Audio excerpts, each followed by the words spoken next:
other minds go wrong. Our experience overlaps with other people's, but it is never exactly the same experience. Umbrella labels like depression and anxiety and panic disorder and OCD are useful, but only if we appreciate that people do not all have the same precise experience of such things. Depression looks different to everyone. Pain is felt in different ways, to different degrees, and provokes different responses. That said, if books had to replicate our exact experience of the world to be useful, the only books worth reading would be written by ourselves. There is no right or wrong way to have depression, or to have a panic attack, or even to feel suicidal. These things just are. Misery, like yoga, is not a competitive sport. But I have found over the years that by reading about other people who've suffered, survived, and overcome despair, I have felt comforted. It's given me hope. I hope this book can do the same. Part 1. Falling. But in the end, one needs more courage to live than to kill himself. Albert Camus, A Happy Death. The day I died. I can remember the day the old me died. It started with a thought. Something was going wrong.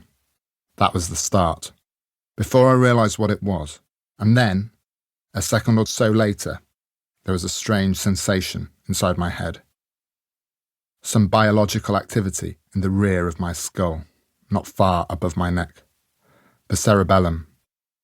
A pulsing or intense flickering, as though a butterfly was trapped inside, combined with a tingling sensation. I did not yet know of the strange physical effects depression and anxiety would create. I just thought I was about to die. And then my heart started to go. And then I started to go. I sank, fast, falling into a new claustrophobic and suffocating reality. And it would be way over a year before I would feel anything like even half normal again. Up until that point, I'd had no real understanding or awareness of depression, except that I knew my mum had suffered from it for a little while after I was born, and that my great-grandmother on my father's side had ended up committing suicide. So I suppose there had been a family history, but it hadn't been a history I'd thought about much. Anyway, I was 24 years old. I was living in Spain, in one of the more sedate and beautiful corners of the island of Ibiza. It was September.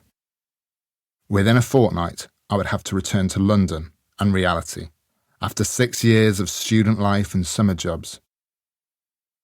I had put off being an adult for as long as I could, and it had loomed like a cloud that was now breaking and raining down on me. The weirdest thing about a mind is that you can have the most intense things going on in there, but no one else can see them. The world shrugs. Your pupils might dilate, you may sound incoherent, your skin might shine with sweat, and there was no way anyone seeing me in that villa could have known what I was feeling. No way they could have appreciated the strange hell I was living through, or why death seemed such a phenomenally good idea. I stayed in bed for 3 days, but I didn't sleep. My girlfriend, Andrea, came in with water at regular intervals, or fruit, which I could hardly eat. The window was open to let fresh air in, but the room was still and hot. I can remember being stunned that I was still alive. I know that sounds melodramatic, but depression and panic only give you melodramatic thoughts to play with. Anyway, there was no relief. I wanted to be dead. No, that's not quite right.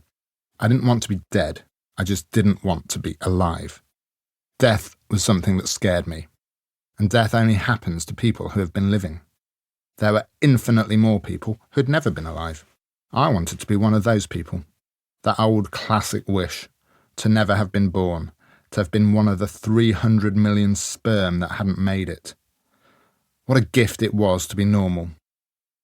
We're all walking on these unseen tightropes when really we could slip at any second and come face to